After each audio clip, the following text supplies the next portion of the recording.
Mä löysin Uulan Nail Stationista täältä. Täällä oli kynsikilpailu. Mikä se oikein oli tarkalleen? Se oli Finnair Olympic International ja SN Acryli ja Geeli. Sitten siellä oli myöskin Mixed Media tämmöinen koristelukilpailu tänään. Huomenna on dekoratiivinen. Kuinka paljon siinä oli siellä kilpailussa osanottajia? Muistaakseni meillä oli 41 kilpailijaa Acrylissä ja 7 kilpailijaa oli Mixed Mediassa. Ja miten sä kuvailisit sitä tasoa, millainen se oli?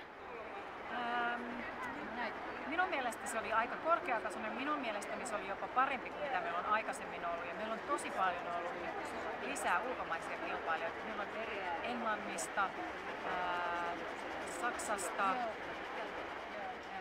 Venäjältä, ympäri maailmaa kilpailijoita. Tässä on vietnamilaisiakin pari kappaletta. Kerrotko vähän siitä voittotyöstä? Mikä siinä oli aiheena? Eikö näissä ole yleensä joku aihe aina annettuna? Joku otsikko? Akryylikilpailu on aina pink and white, eli se on ihan tämmöinen ranskalainen kynsi ja siinä on tietyt säännöt, mitä se pitää tehdä ja kuka pystyy tekemään kauniimman, parhaimman työn teknisesti ja muuten, niin se on tehty näin. Mutta sitten tässä Mixed Mediassa niin kukin sai keksiä oman teeman ja se piti kertoa se teema siellä alussa, että tämä on minun teemani. Siellä oli kaikenlaisia töitä. Siellä oli fantasimaailmoja ja kevään kukkia ja kaikennäköisiä tällaisia aiheita. Ja sitten tuomarit arvosteli sen mukaan, että onko se teeman mukainen ja kuinka teknisesti hieno se on ja kuinka yksityiskohtainen värinkäyttö, erilaisia pieniä yksityiskohtia otettu huomioon. Ja sitten tietysti kokonaisuus. Kuinka paljon aikaa näillä kilpailijoilla sitten tehdä ne kynnet? Onko siinä eri pituisia aikoja? Akryylissä ja geelissä tässä tavallisessa pink and white -kilpailussa on 2,5 tuntia aikaa tehdä ne kädet.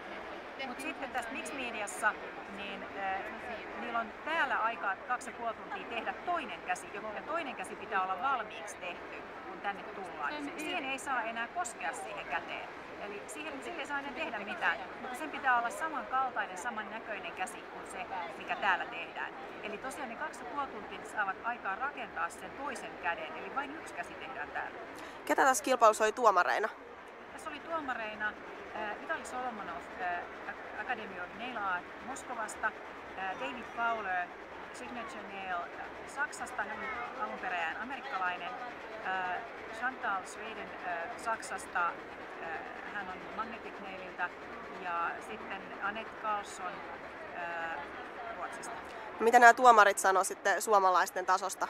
No heidän mielestään suomalaiset ovat kansainvälisellä tasolla. Tämä oli niin kuin yleinen näkemys tästä. Sitten siellä oli joku tämmöinen juniorikilpailu.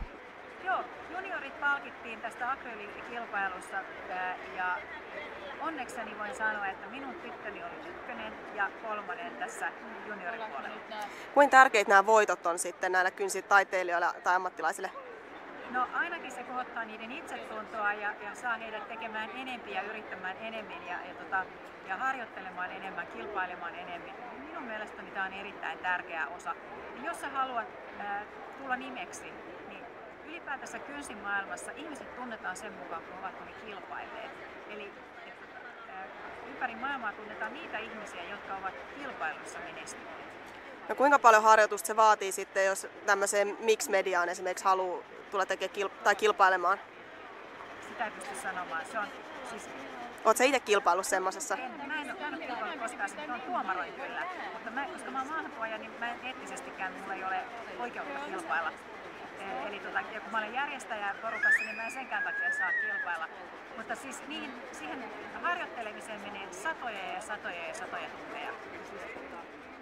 Sitä täytyy jatkuvasti harjoittaa, sitä pitää jatkuvasti luoda uutta. No voiko tommosia kilpailukynsiä ihan oikeasti pitää? Ei, ne on näytöskynsiä, niiden kanssa ei voi elää. Okei. Kiitti Ulla sulle haastiksesta.